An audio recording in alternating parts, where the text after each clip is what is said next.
బామ్మ వెళ్ళిపోగానే "చంటి ఇట్రా రూపలికి" అని చెప్పి చంటిని రూమ్‌లోకి పిలుస్తుంది అక్షిత. "ఏంటక్షిత" అని చంటి అడగగానే ఇక అక్షిత అడుగుతుంది. "అంటే మన పెళ్ళిలో అది చరణ్ కిడ్నాప్" అని చెప్పి అడగగానే "ఆ! అవును. మేమే. అంటే నేను నిన్ను ప్రేమించాను కదా! నా ప్రేమ విషయం బామ్మకి, నా ఫ్రెండ్‌కేమో బామ్మే చెప్పింది హెల్ప్ కోసం అని చెప్పి. ఇక వాళ్ళిద్దరూ కలిసి అన్నయ్య కిడ్నాప్ ప్లాన్ చేశారు. వాళ్ళు కిడ్నాప్ చేయబట్టే కదా అన్నయ్య కిడ్నాప్ అయ్యాడు. ఆ! తను లేబట్టే గదా! లేకపోబట్టే గదా! నీకు నాకు పెళ్ళయింది. అసలు యాక్చువల్‌గా మీ అమ్మగారు, మా అమ్మగారు ముందే మాట్లాడుకున్నారు గదా! పెళ్లి చేద్దామని చెప్పి మా అన్నయ్యకి నీకు. మరి మా అన్నయ్య లేకపోతేనే గదా! హ్మ్. అందుకే ఆ టైంలో నేను డేర్ చేసేసి నీ మెడలో తాళి కట్టేశాను. అంటే అంతకుముందే నీ ప్రేమ నువ్వు ఇండైరెక్ట్‌గా నాకు చెప్పావు కదా! ఆ! రోడ్డు మీద కనిపించావు. నాకు సెకండ్ ఇచ్చావు. ఆ తర్వాత నాకు బర్గర్ కొనిచ్చావు. ఇలాగా నా మీద ప్రేమను కూడా నువ్వు ఇండైరెక్ట్‌గా చాలా సార్లు చెప్పావు. ఇక నువ్వు నన్ను ప్రేమిస్తున్నావని అర్థమయ్యి నేను కూడా నిన్ను ప్రేమించడం స్టార్ట్ చేశాను. ఇక నా ప్రేమ వాళ్ళకి చెప్పకతోనే ఇక వాళ్ళకి సపోర్ట్ చేశారు. ఆ విధంగా నువ్వు నాకు భార్యవయ్యావు. మొత్తానికి ఏదైతేనే అని చెప్పి అలా చంటి ఆనందంగా చెప్తూ ఉంటే, "ఓరి దరిద్రుడా! ఇంత చేశావా? ఛ! నువ్వు చరణ్‌కి తమ్ముడు కదా!" అని చెప్పి నేను నీతో కొంచెం క్లోజ్‌గా ఉన్నాను. దాన్ని నువ్వు నేనేదో ప్రేమిస్తున్నాను అనుకోని ఇదంతా చేశావా? అని చెప్పి తల పట్టుకుంటుంది. ఇక ఇటు చంటి ఏమో సరే, సరే స్టోరీ మొత్తం చెప్పా గదా! సరే అక్కడ మంగళ స్నానాలకి లేట్ అవుతుంది. పద వెళ్దాము అని చెప్పి చంటి అక్కడి నుంచి వెళ్ళిపోతాడు. ఇక తల పట్టుకొని కూర్చుంటుంది అక్షిత. మరోపక్క ఇక మంగళ స్నానాల కోసం అని చెప్పి చరణ్‌ని, పల్లవిని కూర్చోబెడతారనమాట. ఇక మిగతా అందరూ రెడీ అయ్యి అక్కడ ఉంటారు. ఇంక మంగళ స్నానాలు ఇక తల మీద నుంచి నీళ్ళు అవి పోస్తూ ఉంటారు. ఇక ఇటు పసుపు అది గంధం అవన్నీ కూడా ఇటు చరణ్‌కి, పల్లవికి, మొహానికి, చేతులకి ఇక రాస్తూ ఉంటారనమాట. ఇటు గుండమ్మ, అలాగే సుమలత ఇక వచ్చిన వాళ్ళంతా కూడా ఒక్కొక్కరుగా రాస్తూ ఉంటారు. ఆ తర్వాత ఇక పైనుంచి నీళ్ళు పోసేస్తారనమాట ఇద్దరికీ. ఆ తర్వాత పదండి, పదండి ఇక ఆలస్యం అవుతుంది. డ్రెస్ మార్చుకోవాలి కదా! అని చెప్పి పల్లవిని తన రూమ్‌లోకి, ఇటు చరణ్‌ని తన రూమ్‌లోకి పంపిస్తారనమాట. ఇక స్నానం చేసి ఇటు కూర్చుంటాడనమాట ఆలోచిస్తూ చరణ్. ఇక చరణ్ రూమ్‌లోకి ఇక ఇటు ప్రసాదరావు, అలాగే ఇటు చంటి, గుండమ్మ వాళ్ళ హస్బెండ్ ఉంటారు కదా! ఆదిత్య ముగ్గురు వస్తారనమాట. "అన్నయ్య ఇదిగో నీ పెళ్లి డ్రెస్" అని చెప్పి చంటి ఇస్తాడు. "రెడీ అవ్వు అన్నయ్య లేట్ అవుతుంది" అని చెప్పి చంటి అంటూ ఉంటే, "ఆ!" అని చెప్పి అంటాడు చరణ్. "ఇదేంటి మనం ముగ్గురం ఉన్నాను కదా! రెడీ చేసేద్దాము" అని చెప్పి ఆదిత్య అంటూ ఉంటే, "ఆ! వద్దు మావయ్య నేను రెడీ అవుతానుగా" అని చెప్పి అంటాడనమాట చరణ్. ఇక అప్పుడు అక్కడున్న ప్రసాదరావు, "నా కొడుక్కి పల్లవిని చేసుకోవడానికి ఎప్పుడెప్పుడా అని చెప్పి ఆతృతగా ఉంది. వాడే రెడీ అవుతా అంటున్నాడు. సరే మనం బయట నించుందాం" అని చెప్పి ముగ్గురు బయటికి వెళ్ళిపోతారు. ఇక ఇటు చరణ్ అనుకుంటాడు, ఎలాగైనా ఈ పెళ్ళిలో నుంచి నేను తప్పించుకోవాలి అని చెప్పి ఇక పేపర్ తీసుకొని లెటర్ తీసి రాస్తూ ఉంటాడనమాట. "అమ్మా, నాన్న నన్ను క్షమించండి. ఇప్పటికి నేను చాలా సార్లు చెప్పాను. నాకు పల్లవి అంటే ఇష్టం లేదు. తనని పెళ్లి చేసుకునే ఉద్దేశం లేదని. కానీ ఎక్కడ అమ్మా నువ్వు నన్ను బెదిరిస్తూనే ఉన్నావు. పల్లవిని చేసుకోకపోతే చచ్చిపోతానని బెదిరిస్తున్నావు. నాకేమో ఆ పల్లవితో జీవితం ఊహించుకోలేకపోతున్నాను. నా మనసులో తను లేదు మమ్మీ. నేను అందుకే ఈ పెళ్లి మండపం నుంచి వదిలేసి వెళ్ళిపోదాం అనుకుంటున్నాను. ఇదొక్కటే నాకు దారి కనిపిస్తుంది" అని చెప్పి అలా రాస్తూ ఉంటాడనమాట ఆ లెటర్‌లో. మరోపక్క పల్లవి గదిలోకి వెళ్ళి ఇటు అక్షిత, గుండమ్మ అలాగే ఇటు అటెవరంటే సుమలత వీళ్ళు వెళ్తారనమాట. ఇక సుమలత, "అమ్మ పల్లవి ఇదిగో పెళ్లి చీరమ్మ త్వరగా రెడీ అయ్యి కట్టుకో" అని చెప్పి ఇచ్చేసి వెళ్ళిపోతారు. ఆ తర్వాత ఇక ఇటు సుమలత, అక్షిత, భువన ముగ్గురు మాట్లాడుకుంటూ అలా వెళ్తూ ఉంటారనమాట. ఇక అక్కడ ఒక టేబుల్ ఉంటుంది టీపై. ఇక చూసుకోకుండా కొంచెం తగలడంతోని సుమలతకి దెబ్బ తగులుతుంది కాలికి అంటే లైట్‌గా. ఇక అమ్మ అని చెప్పి గట్టిగా అరవడంతోని ఇటు రూమ్‌లో ఉన్న పల్లవి, అటు రూమ్‌లో ఉన్న చరణ్, అలాగే ఇటు చంటి మిగతా అందరూ వచ్చేస్తారు. "అయ్యో! మమ్మీ ఏమైంది?" అనుకుంటూ. "అది చూసుకోలేదురా కొంచెం టేబుల్ తగిలింది కాలికి" అని చెప్పి సుమలత అంటూ ఉంటే, "చూసుకోవాలి కదండీ" అని చెప్పి పల్లవి అంటూ ఉంటుంది. "పర్లేదులే అమ్మా చిన్న దెబ్బే కదా! అయినా మీ ఇద్దరేంటి రెడీ అవ్వకుండా? వెళ్ళండి, వెళ్ళి రూమ్‌లో రెడీ అవ్వండి పెళ్ళికి టైం అవుతుంది కదా!" అని చెప్పి సుమలత అంటుంది. ఇక అక్షిత, "రెడీ అవ్వండి బావగారు" అనగానే, "రెడీ అవుతాను. నేను కాసేపు మా అమ్మ దగ్గర ఉంటాను" అని చెప్పి అనగానే, ఇక బామ్మేమో, "అమ్మ పల్లవి నీకు కొంచెం ఎక్కువ టైం పడుతుంది కదా! హ్మ్. ఇంకా జ్యువెలరీ అవన్నీ కూడా వేసుకోవాలి కదా! వెళ్ళమ్మా పల్లవి" అనగానే, సరే అని చెప్పి పల్లవి తన గదిలోకి వెళ్తూ ఉంటుంది. ఇక అప్పుడే ఇటు చరణ్ రూమ్‌లో గదిలో లెటర్ కనిపిస్తుంది.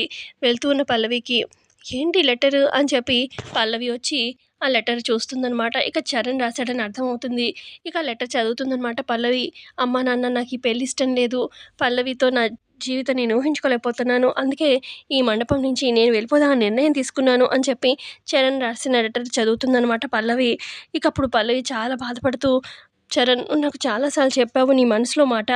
కానీ ఎప్పటికప్పుడు నువ్వు నన్ను ప్రేమిస్తావులే అన్న ఆశతో ఉన్నాను. ఎందుకంటే చాలా విషయాల్లో నచ్చిన నేను, ఈ విషయంలో నచ్చకపోతానా అని చెప్పి అనుకున్నాను. కానీ ఇంత దూరం వచ్చాక కూడా నీ మనసులో నేను లేనని తెలిసాక కూడా నేను నిన్ను బలవంతంగా పెళ్లి చేసుకోలేను. ఇక నేను ప్రేమిస్తున్నట్టు ఏముంది? అందుకే నువ్వు కాదు నేనే వెళ్ళిపోతాను అని చెప్పి ఇదంతా కూడా లెటర్‌లో రాసేసి ఇక పల్లవి అక్కడ పెట్టేసి పల్లవి అక్కడి నుంచి వెళ్ళిపోతుంది. ఇక పల్లవి వెళ్ళాక కాసేపటికి చరణ్ వస్తాడనమాట తన గదిలోకి. ఇదేంటి లెటరు నేను రాసినట్టుగా లేదే అని చెప్పి వచ్చి ఆ లెటర్ చూడగానే ఇక పల్లవి రాసిందని అర్థమవుతుంది. ఇక పల్లవి ఈ లెటర్‌లో ఇలా రాస్తుంది. చరణ్, నువ్వు పెళ్లి మండపం నుంచి వెళ్ళిపోవాలనుకున్నావు. చాలా విషయాల్లో నేను నీకు నచ్చాను కదా అని చెప్పి అనుకున్నాను.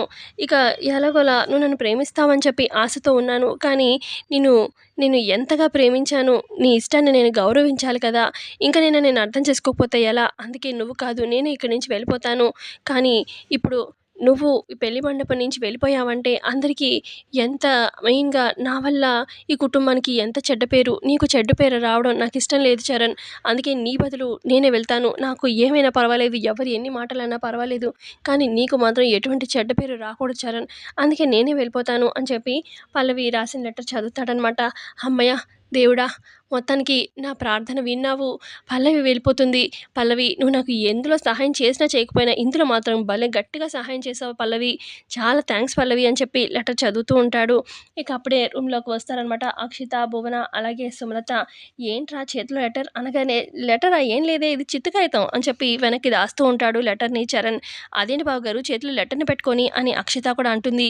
రేయ్ ఇస్తావా లేదా ఏంటది అని చెప్పి సుమలత లెటర్ లాక్కొని చదువుతూ ఉంటుంది. ఒక్కసారిగా షాక్ అయిపోతుంది. ఇదేంటి పల్లవి వెళ్ళిపోతున్నట్టుగా రాసింది అనగానే, అవును మమ్మీ యాక్చువల్‌గా లెటర్ నేను రాశాను. నాకు ఈ పెళ్లి ఇష్టం లేదు. ఈ పెళ్లి మండపం నుంచి వెళ్ళిపోదామని. కానీ లక్కీగా ఆ పల్లవి ఈ లెటర్ చదివింది. ఇక నా బదులు అదే వెళ్ళిపోతాను. నీకెందుకు చెడ్డ పేరు రావడం అని చెప్పి ఇదిగో చదివావుగా అదే ఆ లెటర్‌లో రాసి వెళ్ళిపోయింది. ఎంత హ్యాపీగా ఉందో. నీకు చెప్తుంటే నాకు ఫస్ట్ నుంచి చెప్తున్నాను ఈ పెళ్లి ఇష్టం లేదని. కానీ ఎక్కడ మొత్తానికి పల్లవి నా మనసు అర్థం చేసుకొని పెళ్లి నుంచి పారిపోయింది. హమ్మయ్య అని చెప్పి అంటూ ఉంటాడు చరణ్. ఎంత పని చేసావురా నువ్వు! అసలు చెప్తే అర్థం కాదు. ఇప్పుడు అది వెళ్ళిపోయింది పెళ్లి నుంచి. ఇక ఏం చేయాలి ఇప్పుడు నేను? పెళ్లి ఎలాగైనా జరపాలి. పెళ్లి ఎలా అని చెప్పి అని కంగారు పడిపోతూ ఉంటుంది ఈ సుమలత. ఇక అక్షిత, భువన కూడా కంగారు పడుతూ ఉంటే అది ఎక్కడుందో ఏమో పదండి వెతకండి అని చెప్పి సుమలత, అక్షిత, భువన వాళ్ళకి చెప్తుంది. ఇక పెళ్లి మండపం మొత్తం వెతుకుతూ ఉంటారనమాట వీళ్ళు ముగ్గురు. మరోపక్క ఇక కాసేపట్లో పెళ్లి కదా! ఇక వచ్చిన వాళ్ళందరిని వెల్కమ్ చేస్తూ ఉంటారు. ఇటు బామ్మ, ప్రసాదరావు అలాగే ఇటు ఆదిత్య కూడా ఇక పెళ్లి మండపం దగ్గర ఇక అన్నీ చేయలేవా అని చెప్పి గుండమ్మ చూస్తూ ఉంటుంది. ఈలోపు పెళ్ళికి వస్తారనమాట. ఎవరైతే ఇటు మహిళా మండలి సభ్యులుంటారు కదా! లేడీస్ వాళ్ళొస్తారనమాట. అప్పుడు గొడవ చేశారు కదా! వాళ్ళనమాట. ఇక నమస్తే అండి గుండమ్మ గారు అని చెప్పి వాళ్ళొచ్చి పలకరిస్తారు.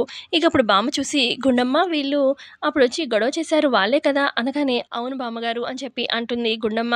ఇక అప్పుడు వచ్చిన ఆ లేడీస్ అంటారు, అప్పుడంటే మీ కోడలు గారు పెళ్లి చేస్తారో లేదో అన్న ఇదిలో వచ్చి గొడవ చేశాము. కానీ ఇప్పుడు అందరూ కలిసి మీరు పెళ్లి చేస్తున్నారు. ఇక కాబోయే వధూవరులని ఆశీర్వదిద్దామని చెప్పి మేమొచ్చామండి అని చెప్పి వాళ్ళలా చెప్తూ ఉంటారనమాట. ఇక ఇటుపక్క మొత్తం పెళ్లి మండపం మొత్తం వెతుకుతారు సుమలత వాళ్ళు. ఇక వస్తారనమాట. ముగ్గురు ఒక దగ్గర కలుస్తారు. ఇక అక్కడ చరణ్ కూడా వస్తాడు. కనిపించిందా పల్లవి అనగానే, లేదాంటీ అనగానే అసలు అక్కడ హాల్లోనేమో ఇక ఇటు మహిళా మండలి వాళ్ళొస్తారు కదా! ఇక పైనుంచి చూస్తూ ఉంటారనమాట. ఈ నలుగురు చరణ్, అక్షిత, భువన అలాగే సుమలత. ఇక వాళ్ళు షాక్ అవుతూ ఉంటారు. ఇదేంటి ఆవిడొచ్చింది అనగానే, ఆ గుండమ్మ మామూలుదనుకున్నావా? అది పకడ్బందీగా పెళ్లి ఎక్కడ ఏమీ అడ్డు రాకుండా చేస్తుందని తెలుసు కదా! అంతా నీ వల్లేరా! నువ్వు ఆ లెటర్ రాసిన వల్లే పల్లవి వెళ్ళిపోయింది. ఇప్పుడు ఎలాగా పెళ్లి జరగకపోతే అని చెప్పి కంగారు పడిపోతూ ఉంటుంది. ఇక వచ్చిన ఈ మహిళా మండలి వాళ్ళేమో, అది సుమలత గారు ఎక్కడున్నారండి అనగానే, ఇక కింద చంటి, అదిగో పైన మమ్మీ వాళ్ళు అక్కడి నుంచి చూస్తున్నారు అని చెప్పి చంటి అంటాడు. ఇక సుమలత వాళ్ళందరూ కిందకొస్తారనమాట. నమస్కారం అండి అని చెప్పి సుమలత వచ్చిన మహిళా మండలి వాళ్ళని పలకరిస్తూ ఉంటుంది. మరోపక్క ఇక పల్లవి ఏమో రోడ్డు మీద నడుచుకుంటూ బాధగా వెళ్తూ ఉన్నట్టు చూపిస్తూ ఉంటారు. చూద్దాం మరి ఇంతే అండి ఎపిసోడ్‌లో జరిగింది. ఎపిసోడ్ నచ్చితే ఖచ్చితంగా లైక్ చేయండి. పెళ్లి ఎలా జరుగుతుందో తెలుసుకుందాం.